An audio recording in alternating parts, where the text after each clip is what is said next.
Yo l'équipe, j'espère que vous allez bien. Aujourd'hui on se retrouve dans une nouvelle vidéo très intéressante. Genre ça fait un bon moment qu'on me dit moi pourquoi pas parler de ce sujet là. C'est les investissements en Algérie et pourquoi pas un peu plus écarter le sujet en Afrique, même si je n'ai absolument pas la compétence de parler des investissements en Afrique. J'ai un peu plus la capacité de parler des investissements en Algérie. Mais je pense que on va dire que le marché dans certains pays il est quand même un peu semblable. Donc aujourd'hui on va essayer de voir qu'est-ce que je conseille de faire en Algérie, comment je vois les choses. J'ai commencé à faire beaucoup de choses en Algérie pour ceux qui me suivent sur mes réseaux, que ce soit dans l'immobilier, que ce soit dans la restauration, même dans d'autres domaines. Donc voilà, aujourd'hui on va essayer de parler de ces sujets-là. On va essayer de voir un peu qu'est-ce qui se fait de mieux actuellement en Algérie en termes d'investissement. Pourquoi aussi j'insiste avec le fait d'investir en Algérie. Pourquoi carrément j'en fais une vidéo YouTube. Parce que je pense que l'Afrique, c'est vraiment le continent dans lequel il faut investir. Pour moi, quand je vois l'Europe, je vois des pays qui sont très costauds, mais c'est des pays qui ont beaucoup vieilli et qui sont très saturés. Le marché est devenu vraiment compliqué en Europe. C'est devenu dur de se faire une place. Et les frais sont vraiment colossaux par rapport à ce qu'on peut gagner. De ma petite expérience, après bien sûr, il y a des secteurs sur lesquels c'est faux. Le Moyen-Orient, c'est pas un secteur que je maîtrise à fond, mais ça me fait un peu peur le Moyen-Orient. Je trouve ça un peu imprévisible. Je sais pas ce que va être Dubaï, l'Arabie Saoudite dans 10 ans, ça se trouve, je me trompe, ça se trouve, ça va être vraiment une dinguerie, ça se trouve, ça va être New York en mieux des années 2000. Mais je pars du principe que demain, moi, j'investis dans un pays dans lequel j'ai la main. Demain, si j'investis en Algérie, j'ai le passeport algérien, je suis chez moi, j'ai fait mes investissements, je suis carré. Vous voyez ce que je veux dire? Genre, c'est différent. Même mes enfants, je sais que demain, si moi, il y a un problème, si mes parents, il leur arrive quelque chose, je sais qu'ils seront en Algérie. Et même, il y a toute ma famille là-bas, etc.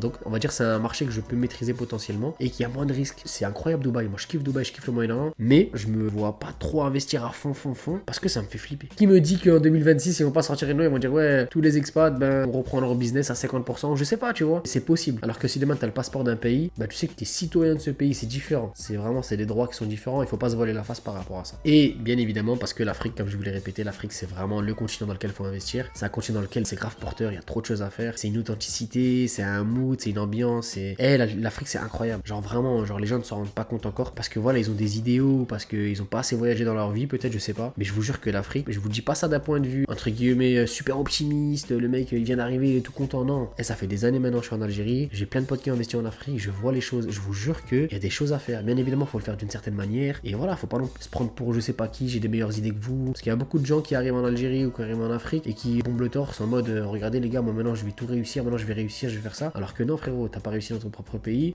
déjà calme-toi, et en plus de ça, ne crois pas que c'est aussi simple, genre ça veut rien dire, tu vois, c'est pas parce que t'arrives et que t'as peut-être de l'euro ou t'as une monnaie qui est plus forte que derrière t'auras des meilleures idées ou que derrière tes business seront meilleurs. Ça c'est très important. C'est vraiment une question de mentalité. Il y a des gens aussi, derrière ils ont des mauvaises expériences parce que eux ils ont mal agi. Bon, ce qui est sûr déjà c'est qu'on veut investir, on veut être sûr que notre argent on le récupère. On veut être sûr que derrière sur un projet il y a une rentabilité. On veut être sûr que ça nous ramène des entrées qui sont assez conséquentes. Demain si t'achètes un appartement on va dire à Paris ou t'achètes un appartement à Dubaï, tu sais qu'à Dubaï actuellement t'as une meilleure rente. Après bien évidemment ça dépend à quel prix tu l'as acheté, à quel prix t'es rentré sur le projet, à quel moment est-ce que tu l'as acheté sur plan, est-ce que c'est un rachat, est-ce que c'était le bon moment, est-ce que tu t'es pas fait arnaquer, etc. Bien évidemment, moi je parle vraiment en règle générale. Et même en France, si demain on va dire t'achètes un appartement qui est très bien placé avec une bonne surface, tu l'achètes à un bon prix, franchement tu peux aussi avoir des bonnes affaires. Donc en fait c'est vraiment ça dépend de comment la personne va faire son affaire dans ce pays. Donc il n'y a pas un pays dans lequel les investissements sont sûrs et certains meilleurs, parce que parfois t'as des gens qui ont juste pas les skills, ils ont pas les contacts, ils ont pas le réseau pour faire les bons investissements dans leur pays. Ce qui est très important déjà c'est de comprendre que ça dépend des contacts. Genre il y a des gens qui sont en Algérie, en fait vu qu'ils ont des contacts de fous malades, ils vont réussir à la team parce que c'est des gens qui connaissent beaucoup de monde, qui ont des réseaux, qui savent où s'approvisionner, qui connaissent bien les fournisseurs, qui savent faire sortir un conteneur rapidement d'un port, avancer très rapidement sur ses papiers, à obtenir des conformités, obtenir des documents qui sont très précieux, qui te permettent vraiment de pas être bloqué sur un business. Et il y en a qui malheureusement, vu qu'ils ont pas de contact, vu qu'ils connaissent pas trop comment ça fonctionne, derrière pour un papier, ils peuvent voir leur business qui est bloqué avec un stock existant qui leur a coûté grave de l'argent et au final, ils se retrouvent à attendre en fait. Donc franchement, encore une fois, quand vous investissez ou quand vous faites un truc, selon moi et selon ma petite expérience, je pense qu'il faut vraiment se renseigner sur le pays, comment ça fonctionne. Par exemple, même si demain tu fais un business à Dubaï, il faut vraiment que ce business là, vous êtes sûr de maîtriser de 0 à 100 l'investissement. Ça veut dire que vous êtes sûr que vos fonds ne vont pas être bloqués, vous êtes sûr que votre idée va pouvoir se réaliser et que derrière vous n'allez pas avoir de mauvaises surprises, vous n'allez pas tomber sur des grosses sommes à payer ou sur des malus ou sur des gros loyers, des cautions d'un coup qui sortent de nulle part. Et là à ce moment là, ça peut vraiment plomber votre business plan si vous n'avez pas prévu cette charge là. Donc au final, je vous fais cette petite introduction juste pour vous dire que maîtrisez vos risques. Vraiment c'est trop important. Il y a des pays dans lesquels c'est très imprévisible, il y a des pays dans lesquels c'est plus prévisible. Genre la France c'est plus prévisible en termes de cadre légal, on sait plus à quoi s'attendre après parce que aussi on habite ici, on a beaucoup de connaissances qui ont lancé des business, des sociétés, donc c'est vrai que ça nous permet de voir beaucoup plus de choses. Donc vraiment faut pas croire que demain tu vas être dans un pays, tu vas cartonner, tu vas péter le million et derrière ça va être trop simple, ça existe pas. Il y a combien de personnes, pour prendre le cas d'Algérie sur lequel on va parler aujourd'hui, qui ont voulu investir en Algérie, que derrière sont rentrés, frère, les poches vides, les mains en l'air, ils sont rentrés dans leur maison en France ou je sais pas où, et derrière ils ont compris en fait que c'était vraiment très difficile d'investir en Algérie. Donc vraiment faut maîtriser ses coûts, faut maîtriser ses risques, et il faut vraiment ne pas prendre prendre les choses à la rigolade. Genre, faut vraiment pas prendre les choses genre, ouais, ça va être trop facile. Je vais y aller, je vais faire le million, c'est des dinars, et après je vais rentrer. Et je vous jure que c'est pas comme ça. Genre, il y en a plein, ils ont cru que c'était facile, mais au final, ils se sont fait avoir. L'Algérie, c'est un marché qui est très imprévisible et c'est un marché qui a un potentiel énorme. Mais il y a une très grosse phase de veille et d'analyse qui doit être faite avant. Tu dois essayer de comprendre quels sont les coûts, pourquoi, quel type de produit. Exemple, l'huile d'olive. L'huile d'olive en Algérie, elle coûte pas cher. Et derrière, c'est un produit qui est de qualité, mais incroyable. C'est une des meilleures huiles d'olive au monde. Quand tu as goûté l'huile d'olive algérienne, tu te rends compte à quel point c'est un produit d'exception. Et ce produit-là, demain, on va dire, si tu arrives à l'exporter dans d'autres pays dans lesquels l'huile d'olive est beaucoup plus coûteuse, c'est sûr que tu peux te dire, voilà, c'est bon, j'achète mon huile d'olive 1 euro, je le revends 4 euros, voilà, je me fais ma marge. À ce moment-là, en fait, faut pas que ton business plan il soit aussi simplé. Faut vraiment que tu te rendes compte que, frère, tu peux avoir des trucs de fou. Conteneurs bloqués, problème à l'export, conformité par rapport aux produits, analyse des produits, et tu peux avoir des problèmes de fou malade. Donc voilà, c'est pour ça qu'on va essayer de voir comment investir aujourd'hui dans cette vidéo et quels sont les secteurs pour moi, pour ma petite expérience. C'est pour ça, la team, ne soyez pas trop dur avec moi en commentaire. Moi, ça fait maintenant 3 ans, 4 ans que je suis en Algérie. Par rapport à la restauration, oui, j'ai fait mon premier projet. Inch'Allah, il y en aura d'autres aussi qui vont être faits. C'est une vidéo avec ma petite expérience. Je veux pas que vous pensez que je me prends pour quelqu'un qui a super réussi ou quoi que ce soit. Non, vraiment, c'est ma petite expérience de jeune qui est parti en Algérie de façon très humble et qui a voulu faire des choses et qui a vu des choses et qui essaie de l'expliquer à sa manière sur les réseaux sociaux. Donc voilà, dans cette vidéo, la team, je vais vous parler pour moi des marchés vraiment porteurs sur lesquels je pense qu'il faut grave investir et des risques qu'on peut pas prévoir en Algérie. S'il y a des questions en commentaire, je me ferai un plaisir de répondre. C'est parti. Les types de business en Algérie. Alors, les types de business en Algérie dans lesquels pour moi il faut investir, alors il y en a beaucoup et ça dépend bien évidemment du budget dans lequel tu vas te trouver. Donc si demain tu as un petit budget, il y a des choses que tu ne pourras pas faire, ce qui est très logique parce que demain tu peux pas investir dans une usine si tu as un budget entre 50 000 euros, 20 000 euros, 30 000 euros. Après ça dépend quel type d'usine tu cherches, mais généralement on va dire que c'est un budget qui est assez serré pour pas non plus se rentrer dans une zone rouge de risque où vraiment tu vas être en haisse, tu auras plus d'argent, ce sera ton dernier billet parce que frérot, faut jamais donner son dernier billet, ça pour moi ça c'est une règle d'or. Tu sais jamais si c'est ton dernier billet ou pas. Il y a toujours des surprises dans la vie, tout le temps.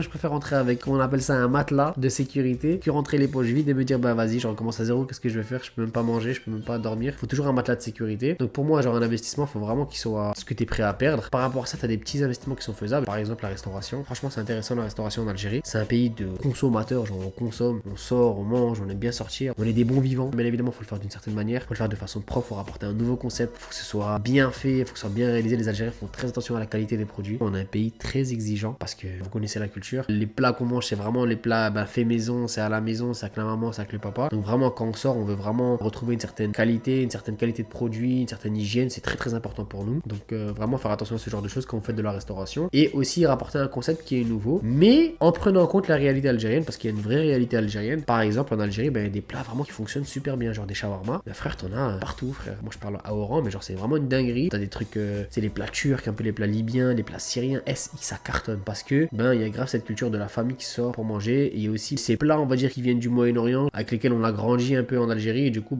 voilà, c'est les plats qu'on retrouve souvent dans des grosses chaînes. Quand je vois, on va dire, sur le marché de l'extérieur. Donc, ce qui peut être bien, c'est peut-être de rapporter de la nouveauté. Et ce qui est en train de se faire, il y en a, ils font des trucs de malade mental. Les plats qui sont incroyables, qui sont en train d'être faits en Algérie. Déjà, il y a des plats qu'on maîtrise à fond. Par exemple, la pizza en Algérie, je trouve que c'est la meilleure du monde. Et je vous jure que j'abuse pas. Là, il y a un pote, là, il arrive, un gars qui a une grosse page Instagram, c'est un très bon ami à moi. Et qui va venir, qui va tester la pizza algérienne. Là, il arrive d'ici même pas une semaine en Algérie. Inch'Allah, venez sur ça si vous voulez le voir. Et pour vous dire, c'est une dinguerie comme elle est bonne. Donc voilà, apporter un produit nouveau, bien se localiser, faire les choses de façon propre et très important d'avoir une bonne gérance parce que c'est tellement dur de trouver un bon gérant. C'est incroyable. Et c'est la chose la plus dure qui existe dans un business. C'est l'humain. Oh, c'est trop une dinguerie. De toute façon, dans tous les investissements, l'humain c'est vraiment une dinguerie. Il faut vraiment avoir des personnes sur qui compter et qu'est-ce que c'est rare, c'est une dinguerie. Autre investissement qui peut être plus ou moins petit, t'as l'e-commerce, t'as des sites internet qui sont en train d'exploser en Algérie, t'as de plus en plus de moyens de livraison qui existent avec Alidine, avec bien d'autres qui sont incroyables et qui marchent vraiment bien, dans lesquels t'as pas beaucoup de retours, dans lesquels c'est très sophistiqué, l'argent elle est très bien transvasé, on va dire, tu comprends vraiment tes flux financiers, comment ils fonctionnent et comment ils vont. Donc vraiment l'e-commerce en Algérie c'est en train de prendre une dimension vraiment particulière. En plus il y a de plus en plus de personnes qui vont laisser eBay, donc c'est vraiment intéressant. Encore une fois, il faut commercialiser un produit qui soit propre, qui soit bien. Après ça c'est partout dans le monde, mais il y a des belles opportunités je pense à faire. Genre en Algérie, si tu réfléchis bien dans l'e-commerce, moi je pense que ça peut être vraiment un truc qui est grave porteur en Algérie, c'est de faire l'e-commerce, mais de le faire de la bonne manière, en ciblant bien un produit, en ne pas encore une fois se prendre pour l'acteur majeur du marché directement. Non, tranquille, t'es là, tu fais ton petit truc, tu le fais propre, tu mets des prix qui sont raisonnables et tu fais de la qualité, tu fais de bonne communication. Franchement ça peut fonctionner. Et voilà, franchement encore une fois, après ça va être la gérance qui va tout faire, les salariés, mais si t'as les bonnes idées en place, franchement tu peux cartonner dans l'e-commerce en Algérie. Du coup maintenant les plus gros investissements. Alors en gros investissement en Algérie, il y a des trucs sur lesquels mais c'est incroyable l'argent qu'il y a. Par exemple l'agroalimentaire en Algérie. Je vous jure qu'il y a des produits, pour moi ils sont pas encore assez développés en Algérie. Des trucs très bêtes qui doivent être faits. Il y a des types de conserves qu'on retrouve par exemple en France, qu'il n'y a pas en Algérie. Il y a des aliments que parfois on retrouve d'une certaine forme, peut-être industrialisés en France qu'on ne retrouve pas en Algérie. Et franchement, c'est des produits, je pense, qui ont grave leur place sur le marché algérien. Donc je trouve que l'agroalimentaire, ça peut grave fonctionner. Si vous faites des bonnes usines avec des bons produits, je vous jure que vous pouvez cartonner. Vraiment, essayez de bien cibler le marché algérien, essayez de vraiment comprendre comment il se dessine et qu'est-ce qu'il y a comme type de produit qui est déjà sur place. Et après, ça dépendra bien évidemment des coûts des machines, etc.